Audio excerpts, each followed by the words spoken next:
It's long past time that we made the promise of this nation real for all people.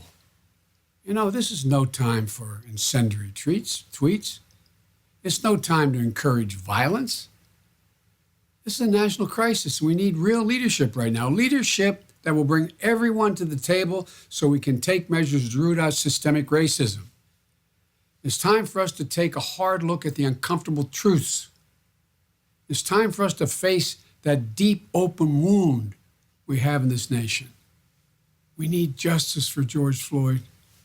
We need real police reform that hold cops to a higher standard that so many of them actually meet, that holds bad cops accountable, that repairs relationship between law enforcement and the community they're sworn to protect. We need to stand up as a nation. That was Joe Biden. Joe Biden, presumptive nominee for the Democratic Party for president of the United States. Quite a juxtaposition to the actual president of the United States, tweeting about thugs and if you, I don't even, oh my God, calling for people, if you loot, we shoot, and tweeting about China. I mean, just not getting it, but never has gotten it. Charlottesville, both sides are good people. And here we are. And I believe part of Minnesota and the rest of the country being on fire right now is directly, you can draw a line right back to Trump. We're here. It's the Karen Hunter Show. Joining me, of course, is Lamont King, Mr. Lamont King. And let me welcome to the show. He's family, actually. It's taken too long for him to come back. But he's on this show called The Chi. You may also know him from a host of other things. You were on the Mayans. You were also, you've done a lot, Mr. Cook. But you're playing a Stringer Bell type of character on The Chi. Stringer Bell type, businessman. You might be a little hood. I don't know. You're a little scary. Not in person, though. You're a lovely person. Let me welcome Douda from The Chi, Mr. Curtis Cook. Hello, Hey. Miss Karen Hunt and Mr. Lamont King. Nice meeting you guys through the Good. new normal. Love, dude. Yeah. I see you on Instagram working out and stuff and getting it in with your boys. That old man workout. You and a bunch of other people, everybody showing off their COVID-19 in the positive and in the negative. So I'm not even here for all your braggery, sir. It's not that. But I know politically that you are engaged. And so when you watched last night Minnesota, because I know you did, what went through your head? Karen, it was a hard time for me, even like today. And I was just speaking to my oldest son. I'm a father of two boys. One is 29 and one is 16. And in between there, I have beautiful daughters from 29 and the other girls from 16. The last two are twins. And I was talking to him today, my oldest son, Curtis, and I was telling him, he said, "Dad, how are you doing?" I said, "Son, how are you doing?" Because everything right now is sitting right under my throat. It's like this pressure kettle. And I just feel like if I have the wrong conversation, if I hear the wrong kind of answer or information come in, I could literally explode. I'm tired of it. It angers me. It makes me want to act. And if I think about it too hard, sometimes not in the most positive and effective ways. So when they said, what should we do? How should we handle this? I said, you know what? I'm just going to need a couple more minutes, a couple more days just to really kind of center myself, because I don't want to tell you something that is not going to help you or me or our family, because it's literally that close, Karen. It's that close for me. It's hard right now, and it's suffocating. And as I watched this city burn and this police station burn last night, part of me said you should be feeling sorry and like, oh my God, what's going on? But God, can't believe I'm about to say this right now. But part of me almost felt like, hey, you know what? What do you expect? That's what you almost, a little part of me wanted to say, hey. And you're not alone. I mean, we got to keep it real, Curtis, Lamont. We have to keep it real. Malcolm got into trouble for saying chickens come home to roost. But you cannot put your foot on people's neck for decades and decades and decades and expect it's illogical, and it's a sickness to think that people are going to continue to allow you to disrespect their humanity and do nothing in return. So we don't condone the looting, we don't condone the violence, we don't condone anything that's going on that is detrimental to that community, but we understand. And those two things have to be at the forefront. And I'm not condemning anybody, and I'm not going to wag my finger. Right. I think Joe Biden had the right turn. He had the right tone. He had the right tenet of how to present this. And Martin Luther King understood that too. It is a guttural cry. And what you're talking about, I don't know how you expect to raise. Curtis, you're a single father, right? You raised. Well, not anymore. No. I was a single father for 17 years. Then I met my incredible wife. Who's gonna walk all right. And be like, pow! You married now. Okay. That's hilarious. All right, but for their formative years, most of them, your children, you were raising them by yourself. To have that extra burden of being measured, to stuff your feelings, to stuff what you think, to stuff.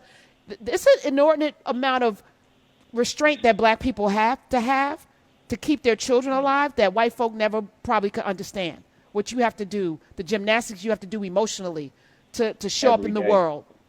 I mean, even something as simple as I remember back in the day when I had to go to the laundromat, and I lived in the city, so, we had to push those carts and put our laundry in those carts and push them down the street, and the three of them would be with me. And I remember this one woman said to me, and I think she was just being nice, she's like, oh, you see how hard it is for your wife, now you have to do it, And I was thinking, you don't know me, lady. I don't have a wife. This is me and them. This is our laundry, and we're going to the laundromat and doing it. So I know that's a small thing, but it was just something like that her assuming to know my life and who I am and what I do and what I don't do, to even say that at that moment. And it was a lot of laundry because we hadn't done it in a while, but that's another point for another time. But it's hard to walk through this America as a black man. It can be very, very difficult at times. Very difficult. Have you had an encounter? Because I don't know too many people who've been black in America, man or woman, who don't have a seminal experience that informs the rest of how you interact with police. Yeah, you ain't gonna get me arrested on here, Karen. But what I will say is that I remember one time I got in trouble. I'm gonna go to a lesser thing, and I had gotten my license was expired. I didn't even know my license was expired. How did that happen? And I was moving fast, and I got pulled over, and they took me in. And I was there, and I had to stay overnight, so to somebody can bail me out or whatever. And I remember standing in the cell, and the dude, it was kind of like check time. You come out, and everybody has to be outside the little cell. And the dude next to me was like, "Oh yeah, what you in for?" And I just leaned over. I was like, "Some shit." And then I went back into my cell because I was like, I can't tell this dude I'm in here because my license expired. Jesus, please get me out this cell. Somebody please get me out this cell. So that was one of my encounters with the police. But as far as anything major, there has been other things. But like I said, everything is sitting right here under my neck, Karen. And if I begin to unearth too much of it, it's going to be a whole different couple of minutes that we sitting here and talking. And I don't think anybody's ready to hear that from me right now because it's not going to be succinct. It's not going to be. It's going to be all over the place. It's going to be. And that's okay. Listen, trauma. We're grieving. Mm-hmm. We're grieving. Yet another. And I do. Lamont and I were talking. Laura Coates was here before too. I don't think this is the same as what happened after Rodney King's murderers, or excuse me, the people that abused him that we witnessed after that acquittal. I don't think it's the same as that. I don't think it's the same as Ferguson. I don't think it's the same as Baltimore. I think it's a last straw.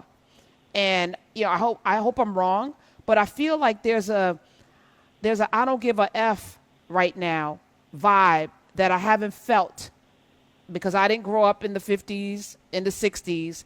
There's a I don't give an F. The way folks are coming at the cops, there's a I don't give an F vibe that I didn't see in other places. There was looting and fires and things, but there's an aggression and an anger that I haven't seen in my life. Mm-hmm. I agree. And And folk are tired. They're tired of being used as a pawn.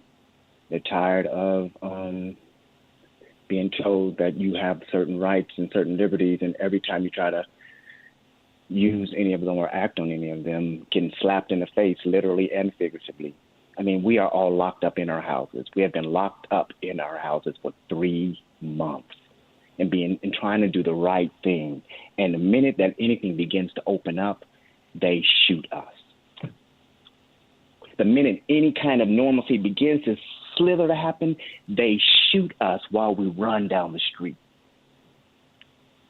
And then a couple of days later, they put their, it's exhausting and it's infuriating and it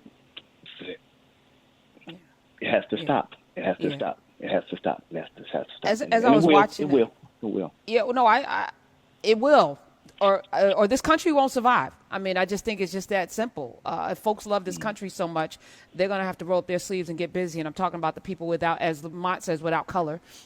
This is y'all's problem to fix. Y'all going to have to get up off your couches and do like Schwerner and Cheney and Goodman. Cheney was already in Mississippi, but get busy. Check and challenge your relatives and your neighbors. Get out in them streets and protest because this country cannot survive this. I believe that. 866-801-8255. Curtis Cook is here. Lamont is here. I have a question for both of you, right? So, as this thing plays out, however it's going to play out, and I'm watching, and I'm trying to be measured, but at the same time, there's a political thing going on right now, and I don't know if this was not. I don't want to say it was planned or what have you, but we're in a pandemic, as you said. Social distancing, physical distancing is how we save our lives. Wearing masks, not being around each other, and now people cannot stay in the house because there's fire shut up in their bones. They got to get out in the streets and protest, and they're out there now putting their literal lives in jeopardy. This is why I know they don't give a F, because we're in a pandemic and they're out there in the streets protesting. That's how deep it is, that people are literally putting their lives on the line. How do we navigate this? How do we navigate this, Lamont? Great question, Karen. First-time caller, long-time listener. How do we navigate? Welcome, Lamont. That's your question. How do we navigate this? Yes, I'm throwing it on you. How do we navigate this? Okay. Let me go with the easy answer. There is no navigation. The train is off the tracks. The ship is sinking. Now, we can flower it up and have optimism and speak positively all we want and salute those who have the strength to do that. I have not been able to formulate those type of thoughts. There is no navigation. Brother Cook, you made the great point about the pandemic. And Karen, the reason why his point ties your points together. The reason why you don't feel like you've seen this before is because of the lockdown. This energy from black people has existed after those riots and I hate to use the word, words matter, after those previous civil unrest that we're familiar with, Ferguson, Watts, L.A., Detroit, D.C., all of that. That energy has existed. It's the same energy. But we've been in a lockdown where we've sat around for 3 months and watch our whole way of life change by force, and still see the oppression by police by way of policing during the pandemic. Mask on, mask off, disperse, get back in your home. Here, white people, here's a mask for you. We watched it. We're still watching. So you want me to follow these rules, these new rules that have uprooted my whole life, changed my way of life, and you are still going to beat me up in public. Nation, there's nothing else distracting us. We're not at the bar. We're not at the ball game. We're not watching the game. We've seen every day since the beginning of the lockdown, every day, social media, TV, and everything, what's happening to us if we venture out, go to a funeral, bury our mom. Like, everybody's winning it from the top down, go to church, and then there's this confusion. And then we look at you, state agents, peace officers, whatever you want to name them, and you're still doing the same thing. So when this happened, like he said, at the reopen, it's like, what more do you want? And it's almost as if me watching the and this is my last point. Me watching Minneapolis and what was happening there last night. The difference was there were a lot of people without color out there. You know, not the normal agitators that you have. You got professional protesters that go from city to city, and they're on payroll. This is a known fact. But I'm talking about residents in Kentucky, residents in Minneapolis, and getting on the camera and this is some bullshit. Like, literally, the world was locked down, and y'all are still. And people who say, the police, it's got to be something, and bad cop, good cop. None of that matters nor exists. And I'm talking to all law enforcement. He was following his training. It's not a surprise. It's not a mystery. So to your question, how do we navigate this? There is no navigation. The compass is broken. The compass is broken. Let all the details come out. Wait and see. There's still more facts. That's the answer. That's how you navigate. Wait and see. And you might not like what you see. That's all I got. Yeah, that's powerful, bro. That's really powerful. And I also think it's part of that is that same thing that we should always do is focus on our nuclear, really instill in them whatever we can, the new instruments and the new tools to combat what's coming at us, because now we've seen them show their real faces. We've seen it over and over again, but now, like you said, we were locked down, and we've gained a new closeness with one another because we were so tight with each other. We were seeing each other every day. We got tired of each other and then re-loved each other and then got tired of each other again and then relearned each other. So there was a new connection between us. And once that happened, you take that away from us, literally. You rip that away from us as if, I gave you a piece of candy or I gave you this thing and I'm going to take it from you. What are you going to do about it? So with that, it's even more malice and even more, there's something else inside of that. So getting back to that nucleus and telling your young people, your children, your cousins, your aunts, your nieces, your nephews, and all those people that you love, here's a plan, almost like a fire escape. When you're going to have a fire in your house, this is what we do. When the fire is there, we're going to go out on this porch, we're going to stand there, we're going to wait. The same thing. Listen, folks, listen. So now this is the new thing that we're going to do. I think that's another step in navigating and trying to figure out. I think it points back to, you know what? Are we all in this together? Are we all in this together? Let me focus on us for a minute. Let me really focus on us for a minute. And my biggest fear, and I agree with you both, is that we lose our humanity, because that's the one thing that separates us from the demonic energy that we're experiencing right now, is that the desire to want to, fight fire with fire and, tit for tat and, eye for eye, because you feel what you feel, but we're destroying the thing that they don't see in us. Is what we've always held on to, which got us through all of the horrific things that we experienced and endured, not just here, but throughout the globe, is our humanity. If we lose that, we have nothing. If we start behaving like them, we have nothing. And I don't want to be, one of these, kumbaya type of people. I'm not talking about that. But there's something special about our humanity. There's something special about the sense of family that we've always had, that glue that you talk about, that goes back generations through our ancestors. I don't want to lose that. I don't want them to rip that from us because of the oppression. So I struggle. I struggle with my own humanity every day I look at this.